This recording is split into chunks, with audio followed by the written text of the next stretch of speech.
Hello, everybody. Welcome back to another rendition of Reading the Comments. This is Reading the Comments number 3, and it looks like the feedback has been pretty good, pretty positive. So we're going to keep this going. As usual, I have 3 comments to read today. They're all from YouTube, as usual, and 2 of them are... again, I have no other ways to describe these other than 2 good and 1 not as great. Odd. I think odd is a better way of putting it.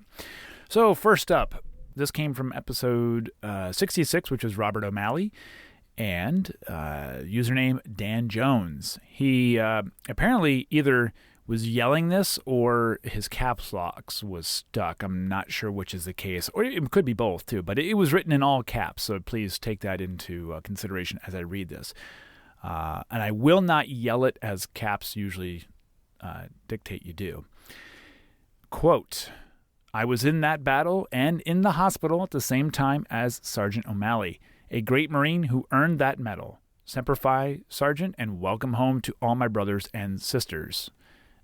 Being that there's an explanation put at the end of that, I would imagine he was actually yelling it and not just stuck with the caps locks on. So thank you very much, Dan Jones. It's pretty awesome that you were in that battle and the hospital at the same time as Sergeant OMalley. Thank you for your service, obviously, to this country. And as you said, welcome home to yourself and to all other Vietnam vets that are out there. So thank you very much. Moving on to number 2 here. This is going to come from episode number 221, which was Eugene Obregon. The username is Rubizen, Rubizen. I would say Rubizen. Let's see here. This is a little bit longer one. It says, quote, there is a ship named after him, the USNS PFC Eugene A. Obregon. It is a ship that is part of the Maritime Preposition Forces. That's a weird name. I don't know what preposition means either. These ships are stocked for combat and wait for designated Marine Corps units to be deployed to combat. After the end of my enlistment in the Marines in 1997, I was hired as a civilian contractor to perform maintenance on the vehicles embarked on these ships.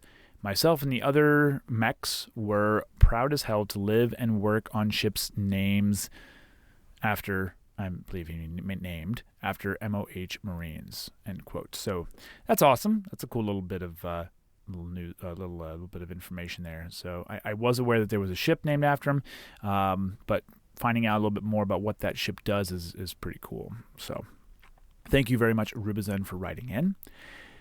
And last but not least, this is going to be from episode number 180, which was Mervyn Benion. The username is AD, which is a very unique name, AD. It is a 2-part, so there were 2 comments written on this one. And a little bit of background, if you have listened to that, and this has been a while, or maybe you don't remember, or you haven't listened to that episode, again, number 180, this was someone who died in the line of duty, so keep that in mind as I read this. The first part, quote, well, when you are severely wounded, maybe you should give up command to the second in charge. So let me address that one first. So the story, and actually in the citation, it specifically says that he was mortally wounded. When he was wounded, he had he gave up the chance to have aid rendered to him, and which then gave other people the chance to be worked on before himself. So that's part of the reason why he received the Medal of Honor. So I'm not quite sure the frustration there. Maybe there is none. Just pointing that out. Part 2 is also relevant to this episode, and just to point out here, Mervyn was born in Utah. And his grandfather he had immigrated to Utah from Wales with Mormons. And so that'll kind of shed some light on what is about to be said. Quote, can you just address the racism common with this Mormon family? No, I will not. address it because, one, I know nothing about it, so therefore I'm not going to address something that I know nothing about. So no, I won't. Also, I don't know how common, and I also don't actually believe that Mormons are a race, so therefore it's not technically racism. I'm sure there's another word you could kind of plug into that spot, but that's all. So no, I'm not going to. It's also not Medal of Honor related, so we're not gonna cover that. Simple as that. My show. I get to do what I want. So thank you very much, AD, for writing in, as well as Rubizen and Dan Jones. This has been the third edition of Reading the Comments, and I'll